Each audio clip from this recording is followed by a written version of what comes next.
책 읽어드립니다. 수지 모건스턴 지음 조커.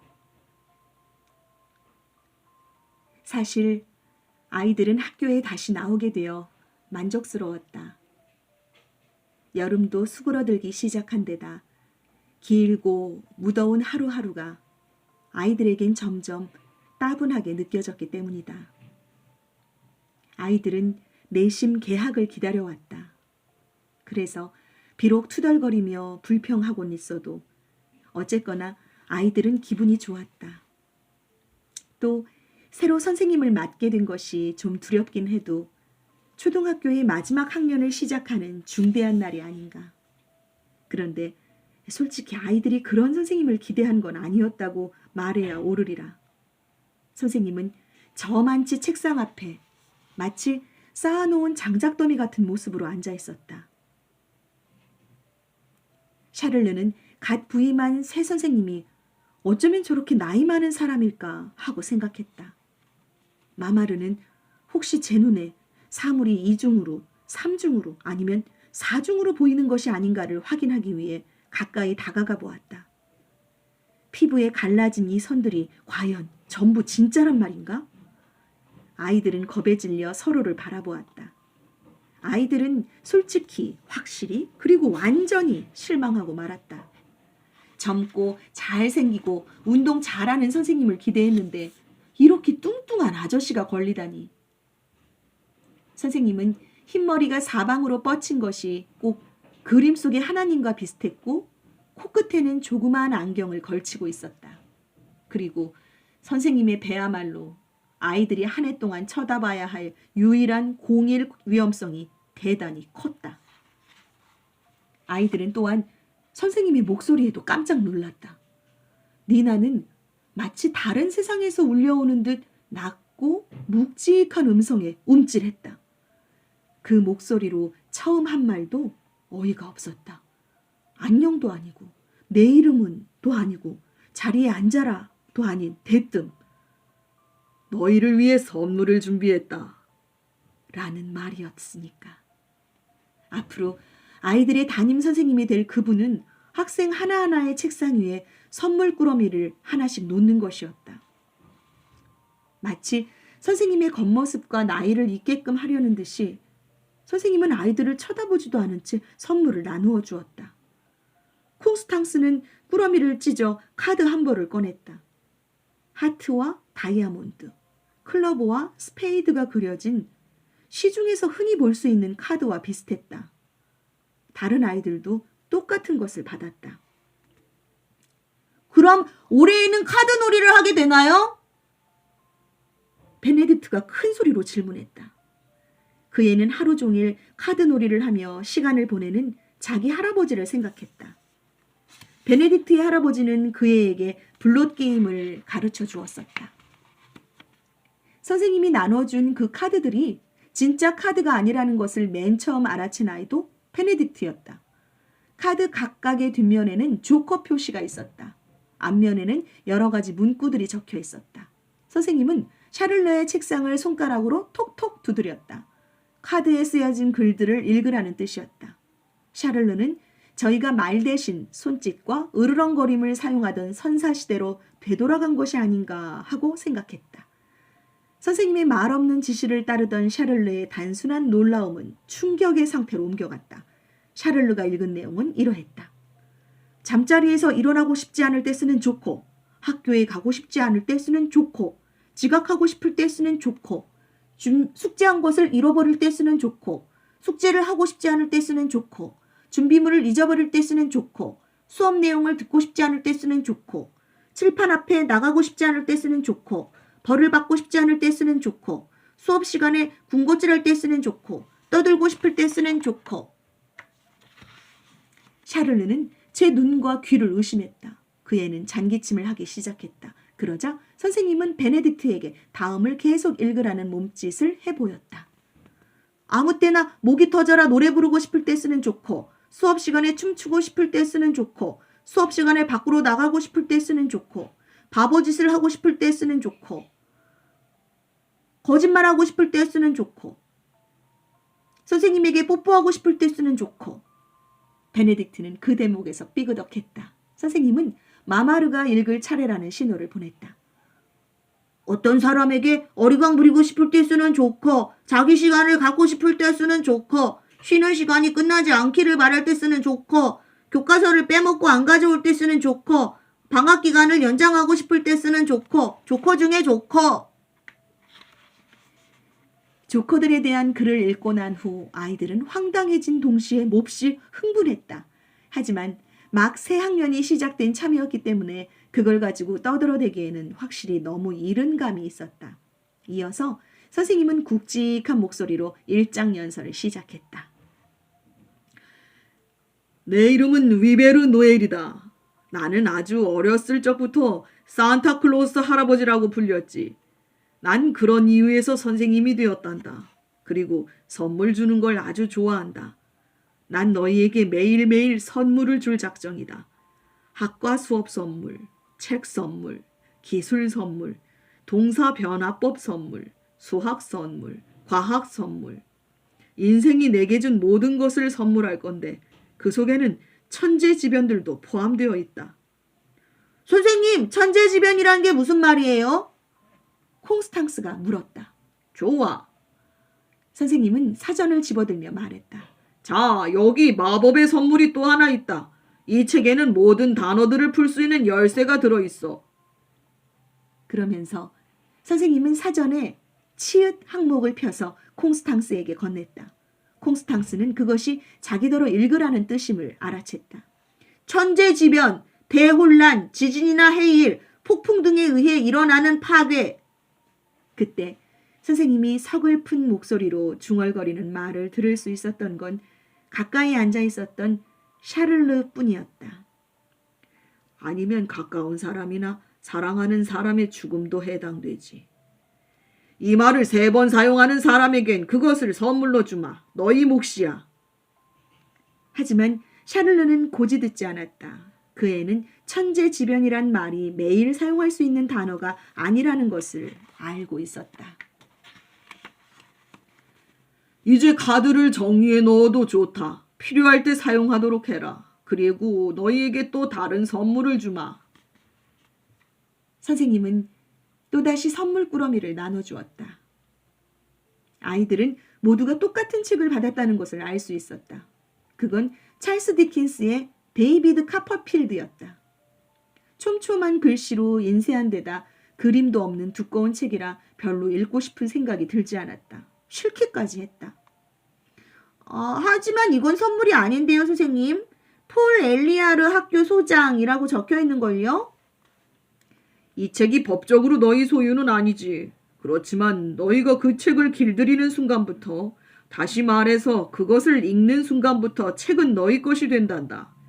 난 너희에게 역사 선물, 인물 선물, 단어들, 문장들, 사상들, 감정들의 선물을 준 것이야.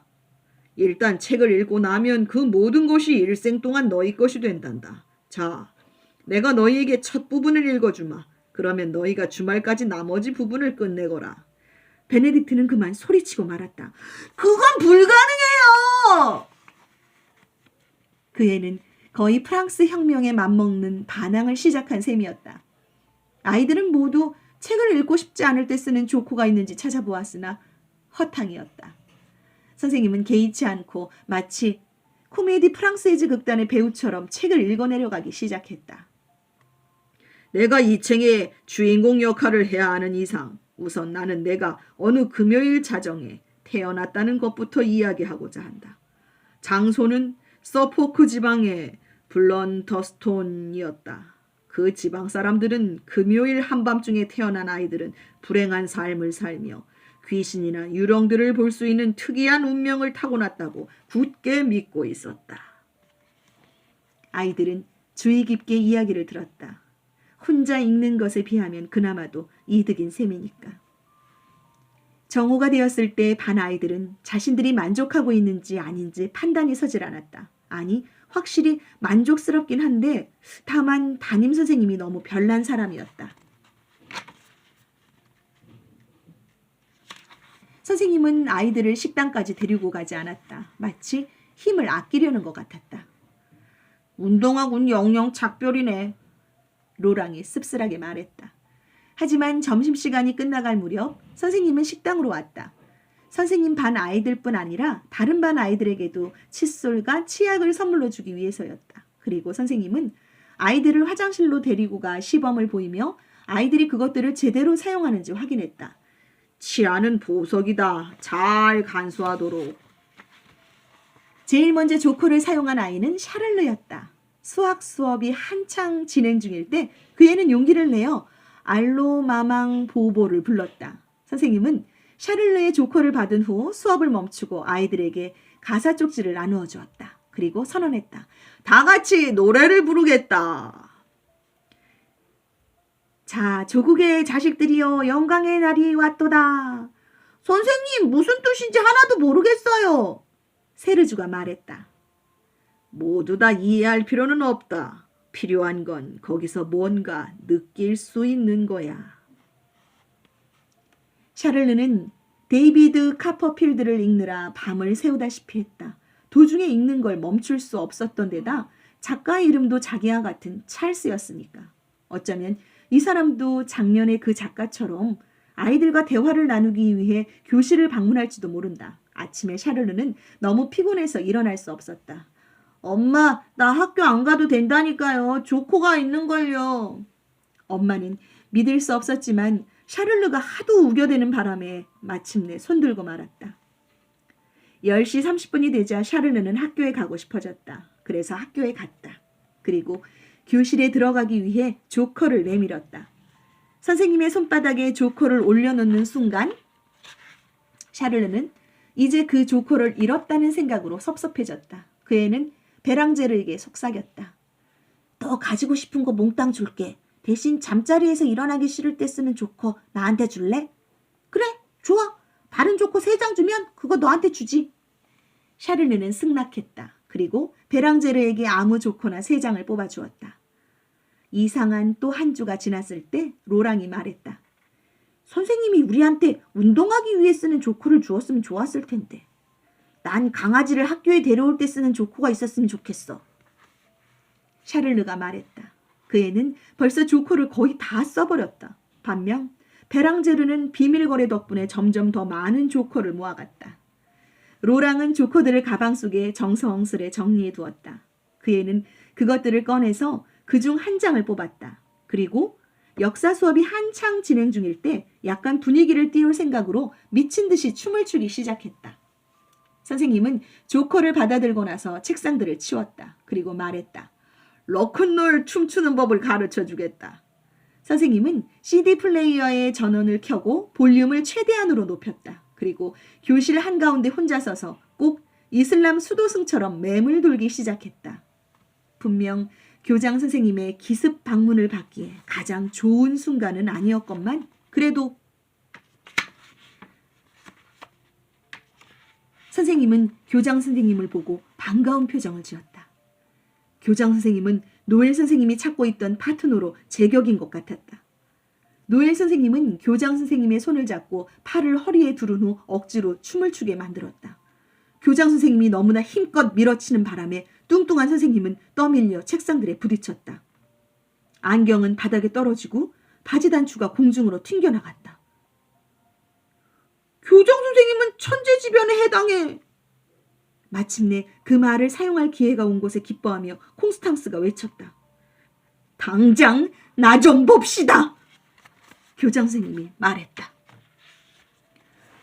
아무도 엔카르나시옹 페레 교장 선생님을 좋아하지 않았다. 교장 선생님의 남편만 빼고. 하지만 그분은 돌아가셨고 그게 오히려 그분에겐 잘된 일이었다. 교장 선생님은 학교 관사에서 아이도 기르는 동물도 없이 혼자 살아가고 있었다. 일요일에 교장 선생님이 외출하는 것을 본 사람은 여태까지 아무도 없었다. 교장 선생님이 아침부터 저녁까지 집안에 틀어박혀 과연 무슨 일을 하는지는 수수께끼였다. 어쩌면 교장 선생님은 사람들에게 어떻게 하면 공포를 심어줄 수 있을지 새로운 방법을 연구하면서 시간을 보내는지도 몰랐다. 모든 사람들이 한결같이 교장 선생님을 싫어했는데 불쌍한 우리 노엘 선생님만 예외였다. 나이가 많긴 했어도 온 지 얼마 안 된 노엘 선생님은 아직 교장 선생님이 어떤 사람인지 관찰한다거나 다른 선생님들로부터 교장 선생님에 대한 이야기를 들어볼 시간이 없었던 것이다. 한마디로 말해서 교장 선생님은 정상이 아니었다. 나름대로 이유가 있었겠지만 아무튼 교장 선생님은 폴 엘리아르 학교의 선생들과 학생들에게 군대식 교육을 강요했다. 그리고 거기에 복종해야 해롭지 않다는 것쯤은 누구나 알고 있었다. 하지만 위베르 노엘 선생님은 아무것도 몇 가지를 제외하고는 거의 아무것도 무서워하지 않았다. 교장 선생님은 두려움의 대상이 아니었다. 선생님은 여러 번 씁쓸한 경험을 한 끝에 결국 인생이란 그다지 심각한 것이 아니라는 것을 깨닫게 되었다. 교장 선생님이 나한테 뭘 어쩌겠어. 무슨 별다른 위험이 있으려고. 노엘 선생님이 두려워하는 것은 오로지 남을 미워하는 따위에 이해할 수 없는 일들이었다. 선생님은 언제나 미움의 반대인 사랑을 추구했다. 더구나 교장 선생님은 60살이 가깝긴 했어도 아직 예뻤다. 선생님은 교장 선생님과 친해지기 위해 좋은 술 한 병을 가져다 드릴 생각을 해내고 교장실 문을 두드렸다. 그러나 교장 선생님은 노엘 선생님에게 앉으란 말조차 하지 않았다. 그때가 오후 4시 45분이었다. 교장 선생님은 딱딱하고 변화없는 목소리로 학교 규칙과 노동에 관한 법칙을 다룬 그러한 민법 조항만 읽어내려갔다. 그동안 선생님은 입도 뻥끗할 수 없었다. 하지만 선생님은 교장 선생님의 말을 듣고 있지도 않았다. 선생님에게는 서 있는 것이 견디기 힘들었다. 교장 선생님은 말을 마치자 일어나서 문을 열더니 선생님을 내보냈다. 선생님은 그때까지 계속 손에 술병을 들고 있다가 쫓겨나고 말았다. 선생님은 다시는 그곳에 가고 싶지 않았다. 집으로 돌아온 선생님은 그 술을 몽땅 마셔버렸다. 노엘 선생님은 일주일에 한 번씩 아이들을 학교 밖으로 데리고 나가는 습관이 있었다. 하지만 그 수업은 로랑이 그토록 바랐던 체육 수업은 아니었다. 그와는 사뭇 달랐다. 그것은 노엘 선생님이 인생의 시련들이라고 부른 수련 수업이었다. 오늘의 수련은 편지 보내기라고 이름 붙여졌다. 크리스마스가 다가오고 있었기 때문에 아이들은 카드나 선물을 누구에게 보낼지 쉽게 정할 수 있었다. 아이들 눈에는 자신들이 살고 있는 도시의 중앙 우체국이 어마어마하게 보였다. 바닥에는 붙박이 의자들이 줄지어 있었다. 노엘 선생님이 번호표 인출기를 가리켰다. 아이들은 각기 한 장씩 번호표를 뽑았다. 사람들이 얼마나 북적대는지 좌석이 그렇게 많은데도 아이들이 앉을 자리는 없었다. 그래서 아이들은 자리에 선 채 작은 전간판에 자기 번호가 나타나길 기다렸다. 아무데도 가지 않고 기다리고 서 있자니 지루해 죽을 지경이었다. 그 틈을 타 마마르가 아랍말로 유행가를 불렀다. 그 애는 항상 주머니에 조커들을 간직하고 있었다. 콩스탕스는 배꼽춤을 추려고 했다. 사람들은 마치 동물원 원숭이라도 쳐다보듯 아이들을 바라보았다. 마침내 아이들 모두가 창구에 다녀오고 나자 노엘 선생님은 말했다. 자, 알겠지? 자기 차례를 기다리는 건 힘든 일이다. 살아가는 데는 이처럼 많은 인내심이 필요한 거야. 선생님은 다음 주에는 아이들을 역에 데리고 가서 컴퓨터로 기차표를 예매해 보게끔 할 생각이었다. 잘 정돈된 관사에서 지긋지긋한 일요일들을 보내다 보면 엥카르나숑 페레 교장 선생님은 문득문득 자신이 과연 살아있는지 죽었는지 의문이 생기곤 했다. 때로는 정말로 무덤 속을 걸어 다니고 있는 듯 여기까지 했다. 전화라도 걸 수 있으면 좋을 텐데 전화 걸 친구도 없었다. 집안 청소라도 할 수 있으면 좋으련만 관사는 이미 티 하나 없이 깨끗했다. 평일이야 그럭저럭 지나갔지만 일요일은 끔찍했다.